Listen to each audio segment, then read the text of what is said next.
الحمدللہ الحمدللہ وکفا وسلام علی عبادہ الذین اصطفی اما بعد اعوذ باللہ من الشیطان الرجیم بسم اللہ الرحمن الرحیم خشان ابصارہم یخرجون من الاجداث کانہم جراد منتشر، یہ جھکی آنکھوں قبروں سے اس طرح نکل کھڑے ہوں گے کہ گویا وہ پھیلا ہوا ٹڈی دل ہے۔ مہوطعین الی الدعاء یقول الکافرون ھذا یوم عسیر، پکارنے والے کی طرف دوڑتے ہوں گے اور کافر کہیں گے یہ دن تو بہت سخت ہے۔ کذبت قبلہم قوم نوح فکذبوا عبدنا وقالوا مجنون وازدجر، ان سے پہلے قوم نوح نے بھی ہمارے بندے کو جھٹلایا تھا اور دیوانہ بتلا کر جھڑک دیا تھا۔ سبحان ربک رب العزت عما یصفون وسلام علی المرسلین والحمد للہ رب العالمین۔ اللہم صلی علی سیدنا محمد وعلی آلہ وصحبہ وسلم۔ پارہ 27واں سورۃ القمر کی آیات مبارکہ 7، 8 اور 9 کی تلاوت کی گئی ہے۔ گزشتہ درس میں ذکر ہوا تھا کہ نبی کریم صلی اللہ علیہ وسلم کو اللہ کی طرف سے یہ کہا گیا تھا کہ اے نبی کریم تم ان سے اعراض کرو۔ اعراض کرو کا کیا مطلب ہے؟ ان کی پرواہ مت کرو۔ آپ نے اپنا حق ادا کر دیا، آپ نے دین حق کی دعوت دے دی، آپ نے توحید کی دعوت دے دی۔ اب یہ شرک کو چھوڑنے کے لیے تیار نہیں ہے، بت پرستی کو تیار نہیں ہے، اپنے باپ دادا کے دین کو جو کہ غلط راہ پر تھے اس کو چھوڑنے کے لیے تیار نہیں ہے، تو آپ ان کی فکر مت کریں۔ آپ کی ذمہ داری پوری ہو گئی، اور یہ لوگ جو اپنی خواہشات کی پیروی کرتے ہیں، دین حق کو قبول نہیں کرتے، تو ایک دن ایسا آئے گا جب پکارنے والے کی آواز ان کو ناگوار گزرے گی، یہ اس وقت پچھتائیں گے، روئیں گے، چیخیں گے، چلائیں گے، مہلت مانگیں گے، اللہ سے التجا کریں گے ہمیں ایک بار واپس دنیا میں بھیج دیا جائے۔ لیکن اللہ کی طرف سے کیا ان کو کہا جائے گا؟ وہ مہلت کا وقت ختم ہو گیا، تمہیں بڑی مہلت دی گئی، تمہاری ہدایت کے لیے میں نے انبیاء کا سلسلہ شروع کیا، اور آخر میں نبی کریم صلی اللہ علیہ وسلم کو خاتم النبیین، خاتم الرسول، امام الانبیاء بنا کر بھیجا۔ لیکن آپ نے ان کی بات نہ مانی، آپ نے ان کو تکالیفیں دیں، آپ نے حتیٰ کہ ان کو اتنا ستایا کہ ہجرت پر مجبور کر دیا۔ اور یہاں نبی کریم صلی اللہ علیہ وسلم کو تسلی بھی دی گئی، اور پھر فرمایا اس صورت میں قیامت کے منظر کا ایک قسم کا ذکر ہے۔ اس سے پہلی جو صورت تھی نا، نجم، اس میں قیامت کے آنے کے بارے میں کہا گیا تھا، اس میں قیامت کا ذکر ہے، آپس میں ان کا ربط ہے کہ خوشان ابصارہم یخرجون من الاجداث کانہم جراد منتشر، کہ یہ جھکی آنکھوں سے قبروں سے اس طرح نکل کھڑے ہوں گے گویا وہ پھیلا ہوا ٹڈی دل ہے۔ یعنی جب قیامت کا سور پھونکا جائے گا، ایک بار سور پھونکا جائے گا، قیامت آ جائے گی، سب زندہ لوگ ختم ہو جائیں گے۔ پھر جب اللہ چاہیں گے کہ لوگوں کو دوبارہ زندہ کیا جائے، ان کے دنیا کے اعمال کے بارے میں فیصلہ کیا جائے، تو پھر حضرت اسرافیل علیہ السلام دوسری بار سور پھونکیں گے، تو یہ جہاں جہاں جس کا خمیر پڑا ہوگا وہاں سے یہ اٹھیں گے، جہاں آپ کہیں بھی ہوں گے اللہ تعالیٰ جو ہے ان کی روحیں جو ہیں جسم میں داخل کر دیں گے، ایسے جس طرح کوئی چیز ہوتی ہے نا اس کو آدمی کھینچ کرتا ہے، تو یہ ایسے جس کے جسم میں جس کا روح کا تعلق ہو وہ اس میں داخل ہو جائے گی، اور یہ پھر جھکی آنکھوں سے سب ہم بھی قبروں سے اٹھ کھڑے ہوں گے، اور ایسے جس طرح ٹڈی دل لشکر ہوتا ہے آپ دیکھتے ہیں جس طرح فصلوں پر وہ، تو یہ ایسے قبروں سے نکل کر اس طرح پھیلیں گے، اور سب کا ٹارگٹ، سب کی منزل کیا ہوگی؟ ایک ہی ہوگی کہ وہ حشر میدان کی طرف دوڑیں گے، سب اسی کی طرف، کہ ان کا سٹیشن وہی ہے، پھیل جائیں گے، کیونکہ اتنی بڑی دنیا ہے، لوگ کتنے مدفون پڑے ہیں، جہاں جہاں سے ہوں گے سب کا ٹارگٹ ایک ہی ہوگا، راستہ کہ ہم نے یوم حشر میں پہنچنا ہے، نظریں جھکی ہوئی ہوں گی، ہر ایک اپنی پڑی ہوگی، ادھر ادھر کوئی نہیں دیکھ سکے گا، بس جا رہے ہوں گے جس طرح ریموٹ کنٹرول ہوتا ہے نا اس طرح، اور اس موقع بھی حساب کی طرف یوم حشر جہاں میدان سجے گا قیامت، اس طرح نہایت ہی تیزی سے جائیں گے گویا ٹڈی دل ہے جو انن فانن فضائے بسیط میں پھیل جاتا ہے، اسی طرح۔ اور پھر فرمایا مہطعین الی الداع یقول الکافرون ھذا یوم عسیر، پکارنے والے کی طرف دوڑ رہے ہوں گے، پکارنے والا مہطعین مسرعین، وہ دوڑیں گے، پیچھے نہیں رہیں گے، سب ایسے جائیں گے، کسی کو ہوش نہیں ہوگا، کسی کو کسی دوسرے کا خیال نہیں ہوگا، اپنی پڑی ہوگی، اور اس دن کافر کیا کہیں گے؟ یہ دن تو بڑا سخت ہے، اسی دن کا تو ہم انکار کرتے تھے، اب تو حق ثابت ہو گیا، ادھر پچھتائیں گے پھر، کاش کہ ہم انبیاء کی بات مان لیتے، شرک کو چھوڑ دیتے، اللہ کو ایک مانتے، اللہ کے ساتھ کسی دوسری ہستی کو شریک نہ کرتے، شرک نہ کرتے، اپنی زندگی اللہ کے احکامات کے مطابق گزارتے، اس وقت لیکن پچھتانے کا کوئی فائدہ نہیں ہوگا، وہ دن بڑا سخت دن ہوگا، اور اس دن پوچھا جائے گا کہ حال سناؤ زندگی کیسے گزاری تھی،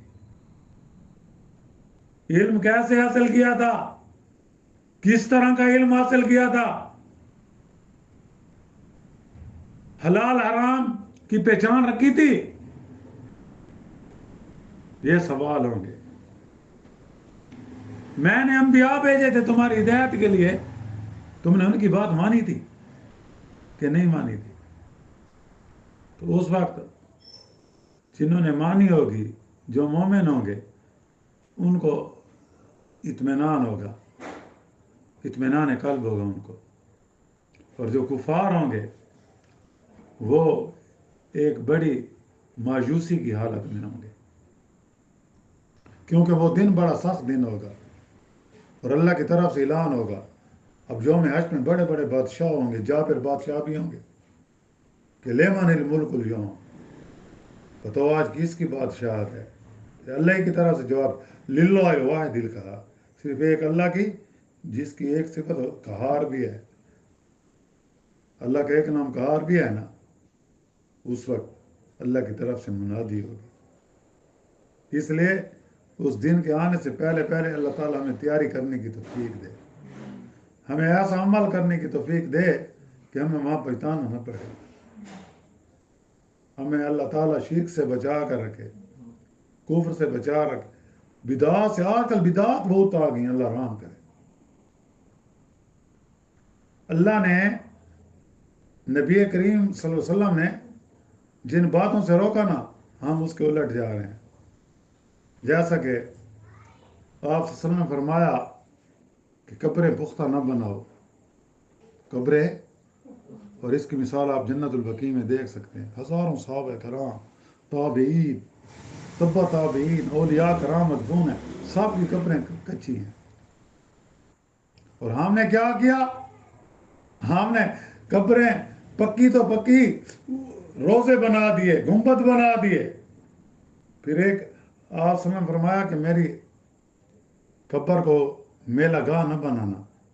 وہاں تو ہم نہ بنا سکے، ادھر ہم نے جس خصوصاً بر صغیر میں ایران سے لے کر بنگلہ دیش، ان میں دیکھے جو بزرگ دنیا سے رخصت ہو گئے، ہم نے ان کے قبے بنا لیے، قبریں بنا لی، مزار بنا لی.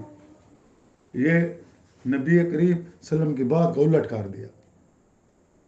کافروں کو جو دین کافروں کو بت پرستی سے روکتا تھا، صنم پرستی سے روکتا تھا، آج ہم نے اس کو اپنا لیا.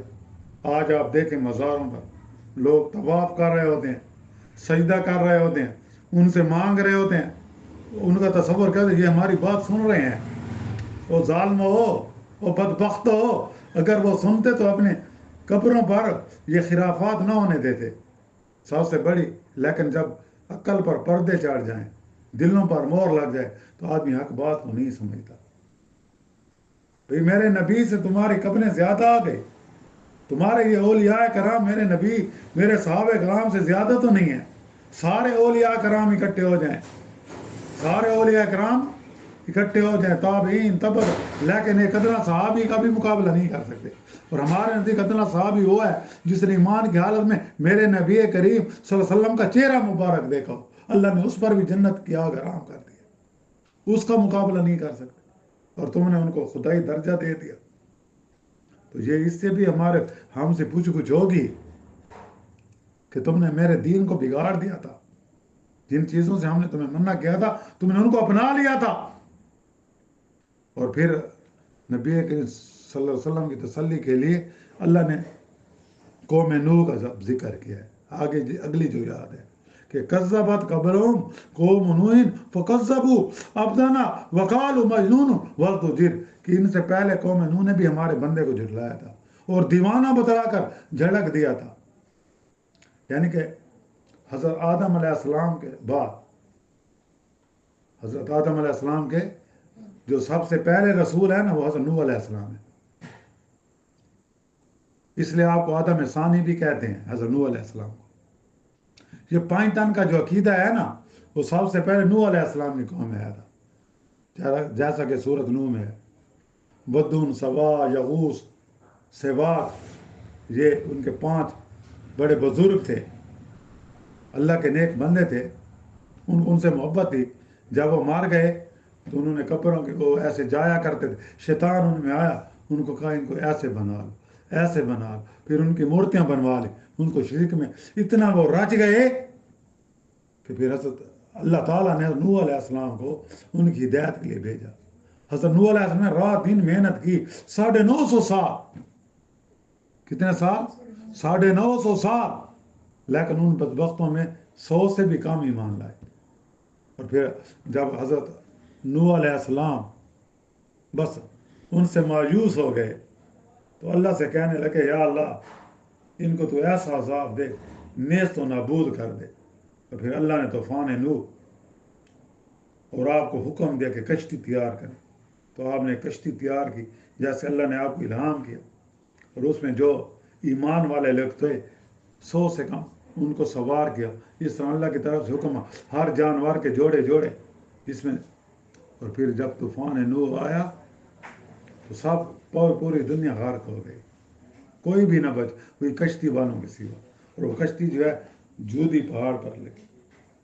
اور پھر اس کے بعد جو ہے پانی جو ہے کم ہوتا گیا. اور پھر حضرت نوح علیہ السلام کہ وہ جو لوگ تھے ان کی اولاد پھر اہل ایمان بن گئی. پھر آہستہ آہستہ وقت گزرنے کے ساتھ ساتھ وہ بھی راستے سے ہٹ گئے. پھر اس کا آگے ذکر آئے گا. اس کو دیا گیا نام قوم عاد کا، اور ان میں اللہ نے پھر بھیجا حضرت ہود علیہ السلام کو. تو یہاں اب ذکر ہے حضرت، اور نبی کریم صلی اللہ علیہ وسلم کو تسلی دی جا رہی ہے کہ وہ حضرت صلی اللہ علیہ وسلم کو دیوانہ کہتے تھے نا، کبھی شاعر کہتے تھے، کبھی کیا کہتے تھے. تو اللہ نے تسلی دی، اے میرے نبی وسلم، نبی کریم صلی اللہ علیہ وسلم ان کی پرواہ مت کرو. آپ سے سب سے پہلے رسول اعظم ثانی کون ہے؟ حضرت نوح علیہ السلام. اور سب سے 5 ٹن کا عقیدہ کس قوم میں آیا؟ حضرت نوح علیہ السلام. جیسا کہ آپ سورۃ نوح میں پڑھیں، ان 5 کا ذکر ہے. سن رہے ہو؟ اور یہاں تسلی دی گئی کہ واز تو جی رہو، ور تو جی، ہاں واز تو دے رہا. مطلب کیا ہے اس کا؟ واضح یعنی قوم نوح علیہ السلام کی تکذیب ہی نہیں کی، بلکہ انہیں جھڑکا، ڈرایا، دھمکایا. بعض روایات میں ہے کہ جب حضرت نوح علیہ السلام تبلیغ کرتے تھے تو اس کے گلے میں بھی چادر ڈال کر اس کو گھسیٹا کرتے تھے. یہ بھی روایات میں آتا ہے. نوح علیہ السلام مارتے تھے، اور 950 سال تک انہوں نے ان تکالیفوں کو برداشت کیا اور ڈرایا، دھمکایا. جیسے دوسرے مقام پر سورہ شعراء میں ہے، لِلَّمْ تَنْتَهِ يَا نُوحُ لَتَكُونَنَّ مِنَ الْمَرْجُومِينَ. اے نوح اگر تو باز نہ آیا تو تجھے ہم سنسار کر دیں گے. نوح علیہ السلام کو دھمکی دے رہے، تجھے سنسار یعنی پتھر مار مار کر ختم کر دیں گے. لیکن جب اللہ کی طرف سے مہلت کا وقت ختم ہوا تو ساری کو سوائے ان کے جو 90 کے قریب تھے یا 88 کے قریب تھے وہ بچ گئے، باقی سب قوم نیست و نابود ہو گئی. آپ کی بیوی بھی وہ بھی ایمان نہیں لائی تھی، آپ کا ایک بیٹا بھی وہ بھی ایمان نہیں لایا تھا، وہ بھی غرق ہو گیا. اللہ کے ہاں نسبت نہیں چلتی اگر ایمان نہیں ہے. اصل چیز ایمان والی نسبت ہے. ایمان ہے تو پھر نسبت کام آئے گی، اگر ایمان نہیں ہے تو پھر نسبت کام نہیں آئے گی. یہ بات ذہن میں رکھو. اللہ تعالیٰ سے دعا ہے کہ اللہ تعالیٰ ہم بقیہ زندگی نبی کریم صلی اللہ علیہ وسلم کے طریقے پر چلنے میں، قرآن کو سمجھنے میں، قرآن اور سنت کا جو پیغام ہے اس پر عمل کرنے کی توفیق عطا فرمائے. وآخر دعوانا الحمد للہ رب العالمین. اللہم ربنا آتنا فی الدنیا حسنۃ وفی الآخرۃ حسنۃ وقنا عذاب النار. صلی اللہ علیہ خیر خلق محمد وعلی آلہ وصحبہ اجمعین برحمتک یا